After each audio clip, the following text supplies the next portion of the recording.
사무엘하 18장 우리 9절부터 9절부터 15절까지의 말씀이 있습니다. 제가 먼저 읽겠습니다. 압살롬이 다윗의 부하들과 마주치니라. 압살롬이 노새를 탔는데 그 노새가 큰 상수리나무 번성한 가지 아래로 지날 때에 압살롬의 머리가 그 상수리나무에 걸림에 그가 공중과 그 땅 사이에 달리고 그가 탔던 노새는 그 아래로 빠져나간지라. 사람이 보고 요압에게 알려 이르되 내가 보니 압살롬이 상수리나무에 달렸더이다 하니 요압이 그 알린 사람에게 이르되 너가 보고 어찌하여 당장에 쳐서 땅에 떨어뜨리지 아니하였느냐. 내가 내게 은 10개와 띠 하나를 주었으리라 하는지라.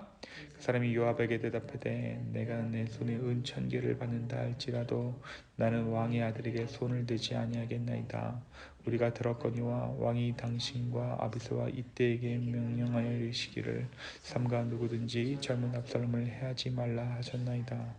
아무 일도 왕 앞에는 숨길 수 없나니 내가 만일 거역하여 그의 생명을 해하였더라면 당신도 나를 대적하였으리이다 하니 요압이 이르되 나는 너와 같이 지체할 수 없다 하고 손에 작은 장 셋을 가지고 가서 상수리야 가운데서 아직 살아있는 압살롬의 심장을 찌르니 함께 있습니다. 요압의 무기를 든 청년 10명이 압살롬을 에워싸고 쳐 죽이니라. 아멘. 아멘. 오늘 우리가 다 같이 사무엘하 18장의 말씀을 묵상합니다. 우리가 어제 말씀에서 다윗과 전쟁을 하기 위해 두 사람에게 의견을 묻는 압살롬의 이야기를 함께 보았죠. 압살롬이 아히도벨과 후세의 조언을 들었는데요. 그 중에 후세의 의견을 따르게 됩니다. 결국 뒤에 우리가 후위를 도모하자라는 이 후세의 의견을 따르게 되죠. 결국 이 일로 압살롬의 패배를 직감한 아히멜렉은 고향으로 내려가 스스로 목숨을 끊게 됩니다. 한편 이제 다윗은 후세의 조언으로 인해서 또 후세가 자신의 첩자들을 보내서 다윗에게 이러한 상황을 알려줌으로 인해서 압살롬과의 전투를 비교적 여유롭게 준비하게 됩니다. 오늘 어제 말씀 가운데 이 모든 일들이 다윗의 기도에 응답하신 하나님의 섭리 가운데 이루어지고 있음을 우리가 함께 보았습니다. 다윗이 드렸던 그 기도, 사무엘하 15장 31절에 드렸던 그 기도, 주님 아히멜렉의 지혜를 어리석게 하여 주십시오라는 그 기도 가운데 응답하신 하나님의 섭리 가운데 지금 이야기들이 지금 진행되고 있는 것입니다. 오늘 말씀에서 우리는 다윗의 군대와 전쟁하는 압살롬의 군대를 보게 됩니다. 다윗은 이 전쟁을 할 때에 백성들을 찾아가서 백부장과 천부장으로 세우고 세 개의 부대로 나눠요. 요압과 아비새와 이때에게 부대를 맡기죠. 그리고 한 가지 부탁을 합니다. 그것이 무슨 부탁이었습니까? 그것은 바로 젊은 압살롬을 결코 해하지 말라. 압살롬을 너그러이 대우해 줄 것을 부탁하였습니다. 우리 18장 1절에서 5절의 말씀이 바로 그 내용이에요. 내가 너희와 함께 하겠다라고 말하고 압살롬을 후히 대해줘라. 5절입니다. 왕이 요압과 아비새와 이대에게 명령하여 이르되 나를 위하여 젊은 압살롬을 너그러이 대우하라 하니 왕이 압살롬을 위하여 모든 군 지휘관에게 명령할 때에 백성들이 다 들으니라. 바로 이 왕으로서 또 아버지로서 아량을 베푼 것입니다. 또 한 가지는 이 모든 지금 사건이 다윗은 자기의 탓으로 돌리고 있는 것이에요. 자신이 밧세바를 범했기 때문에 정말 그 저주로 인해서 일이 이렇게 됐다라고 다윗이 자신의 모든 죄가로 이 사건들을 지금 돌리고 있는 것입니다. 다윗의 그러한 부탁에 이스라엘 백성들도 다윗의 말을 따릅니다. 이들은 에브라임 수풀에서 전쟁을 하게 되는데 이 전쟁에서 이스라엘 백성이 다윗의 군대에게 패하여 전사자가 2만 명이나 되었습니다. 그리고 압살롬은 이 전쟁에서 목숨을 잃게 됩니다. 그렇게 그가 어떻게 죽었는지 비교적 상세하게 말씀이 묘사하고 있죠. 그것이 바로 오늘 저와 여러분이 읽으신 본문의 내용입니다. 압살롬은 그의 자랑거리였던 풍성한 머리털이 상수리 나무 아래로 노새를 타고 지나갈 때에 걸려서 공중에 달리게 되고 노새가 그 아래로 빠져나가므로 상수리 나무에 대롱대롱 달리게 되었어요. 나무에 달리게 된 것입니다. 어떤 한 사람이 압살롬이 그렇게 된 것을 요압에게 보고합니다. 그러자 요압은 다윗의 당부를 무시하고 살아서 상수리 나무에 걸려있는 압살롬의 심장을 찔러 죽입니다. 왜 이렇게 했을까요? 아마도 요압은 이전에 아버지와의 화해를 위해 애썼던 자신을 홀대했던, 자신을 하대했던 압살롬을 향해 개인적인 복수심이 있었던 것 같습니다. 그래서 겉으로는 다윗을 향한 충성인 것처럼 보이지만 자신의 복수심 때문에 자신의 복수를 위해서 압살롬의 심장을 찔러 죽였다라는 것을 오늘 말씀의 상세한 묘사를 통해 보여주고 있는 것입니다. 결국 그렇게 압살롬은 최후를 맞게 됩니다. 반역자로서의 최후를 맞이하게 되는 것이죠. 요압은 압살롬을 옮겨다가 숲을 가운데 구멍에다가 던지고 돌무더기를 쌌습니다. 그리고 그 자리에 압살롬이 살아있을 때 마련한 비석을 세웁니다. 여기서 요압이 압살롬의 비석을 세웠다라는 것은 압살롬의 후대를 이을 만한 후자가 없었다라는 것을 의미해요. 그가 비석을 준비한 이유가 자기 이름을 전하는 아들이 없었기 때문에 이 요압이 대신해서 그곳에 비석을 세우게 됩니다.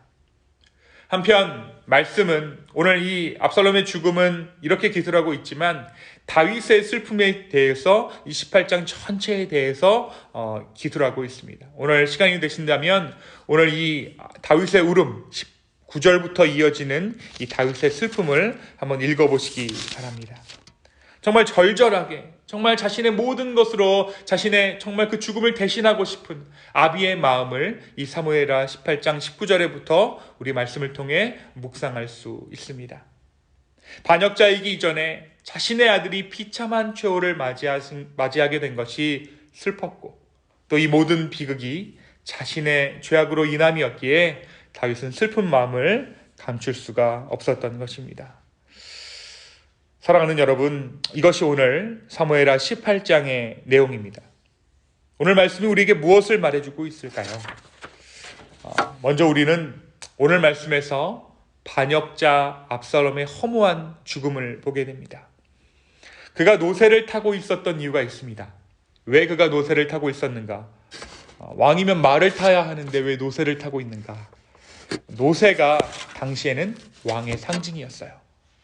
예수님께서 예루살렘으로 왕의 행차를 하셨을 때 무엇을 타고 입성하셨죠? 나귀 새끼를 타고 입성하시죠.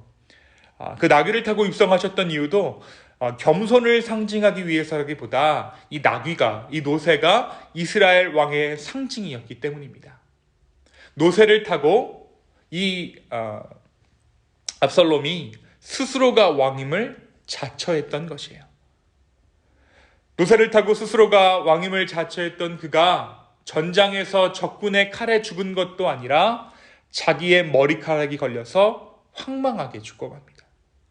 왕이 타던 노새, 흠결 없는 머리카락, 수려한 용모, 모두 겉으로 보기에는 그를 왕이라고 말해주는 것처럼 보이는 것들이었지만 결국 마지막 순간에 진실이 드러나 버린 것이죠. 화려한 언변과 겉모습으로 사람들은 속일 수 있어도, 스스로는 속일 수 있어도 결국 하나님께서는 그가 자랑했던 것을 통해 압살롬의 목숨을 앗아가십니다. 마치 노새가 그 나뭇가지가 있는 곳으로 인도한 것처럼 보일 정도예요. 사랑하는 성도 여러분, 오늘 하루 겉모양이 어떤 것에 치중하는 것이 아니라 우리의 마음 중심이 주를 따르는 하루 되기를 간절히 축원합니다. 마음 중심을 바라보시는 그 주님께서 우리의 마음 또한 감찰하시는 줄로 믿습니다. 겉으로 드러나는 것이 아니라 내력을 갖추는 것이죠. 겉으로 드러나는 것이 아니라 우리의 마음을 하나님께 드리며 우리의 마음을 아버지 앞에 정말 끊임없이 감찰하는 것입니다.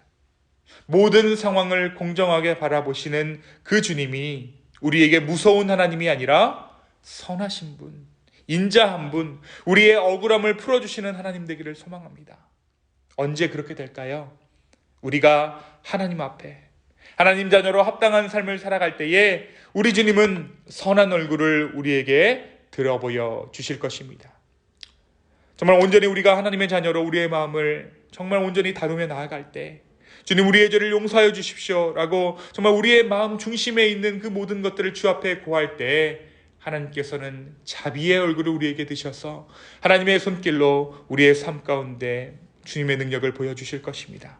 주님의 선한 얼굴을 우리 가운데 들어보여 주실 것입니다. 이 주님의 선하심을 기대하며 살아갈 수 있는 오늘 하루 되기를 예수님의 이름으로 축원합니다. 또 한 가지, 오늘 말씀은 욕심에 대해서 경고하고 있어요. 욕심. 압살롬은 결국 욕심의 눈이 멀어서, 권력의 눈이 멀어서 결국 이렇게 비참한 최후를 맞게 됩니다. 압살롬의 권력의 눈이 멀게 된 것은 결국 그의 욕심 때문이었던 것이죠. 그는 자기의 비전대로 살아갔던 사람이에요.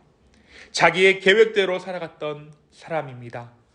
그는 그의 비전과 그의 욕심을 거의 다 이룰 뻔했어요. 그가 바라던 것, 그가 원하던 권력을 거의 다 가질 것 같았어요. 그러나 끝내 그렇게 하지 못했던 이유가 무엇입니까? 바로 하나님께서 허락하시지 않았던 거예요. 바로 하나님께서 그 일을 막으셨기 때문입니다. 우리가 압살롬의 이야기를 지난주부터 나누고 있지만 우리가 성경의 어느 구절에서도 유달리 압살롬의 신앙에 대해서 아무런 언급이 되어 있지 않은 것을 발견하게 돼요. 신앙에 대해서 그가 하나님의 이름을 불렀다는 기록도 나와 있지 않고, 심지어 그가 하나님과 대화를 한다거나 하나님께 제사를 드렸다는 성경의 구절이 드러나 있지 않아요. 그가 하나님 없이 살아갔던 것입니다. 다윗의 아들이면 뭐합니까? 왕궁의 삶이 살아서 무엇합니까? 그는 자기의 삶, 자기의 꿈에 몰두한 나머지 가장 중요한 것을 놓쳐버렸던 것이죠. 어떻게 보면 가지고 태어난 것이 너무나도 출중한 나머지 그에게는 하나님을 찾을 이유가 없었는지도 모르겠습니다. 그래서 오늘 이 아침이 복된 자리인 것이에요. 사랑하는 성도 여러분, 나의 비전이 아닌 하나님의 뜻을 따라 사는 저와 여러분 되기를 소망합니다. 오늘 이 아침에 우리가 왜 나왔습니까? 부족함을 느끼기 때문이에요. 모자람을 느끼기 때문이에요. 내 힘으로는 오늘 하루를 살 수 없습니다라는 고백이 오늘 이 아침에 담겨 있다는 것입니다.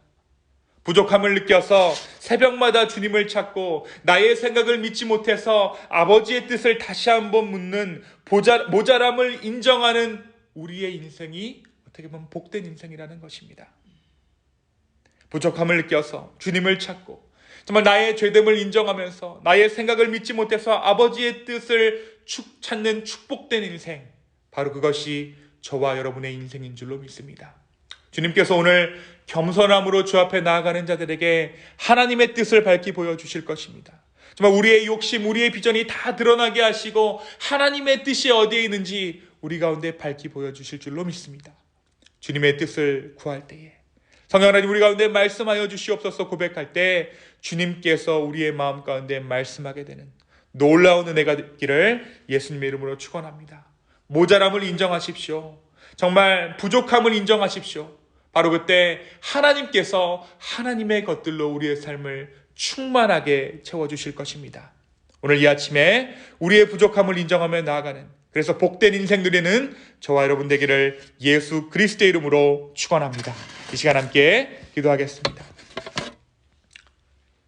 주님, 우리가 우리의 비전, 우리의 뜻을 쫓아서 주님을 찾는 것이 아니라 하나님의 진정한 뜻이 어디 있는지 찾고 구하기를 원합니다.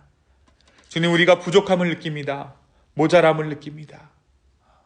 그래서 이것이 우리에게 축복입니다. 이 아침에 우리 가운데 말씀하여 주시고 우리의 마음을 더욱더 겸손하게 하셔서 하나님의 선하심을 맛보아 알 수 있는 이 아침 될 수 있도록 주여 축복도 하여 주시옵소서. 각자의 삶의 모양이 있습니다. 삶의 이야기가 있습니다. 기도할 것들이 있습니다. 주님 그 가운데 응답하여 주셔서 주님 각자의 삶을 지켜보아여 주시고 마음을 지켜주시고 각 가정들을 주여 굽어 살펴 주시옵소서. 주님 이 아침에 온전한 주님의 은혜를 구하며 이 모든 말씀 살아계신 예수 그리스도의 이름으로 기도하였습니다. 아멘.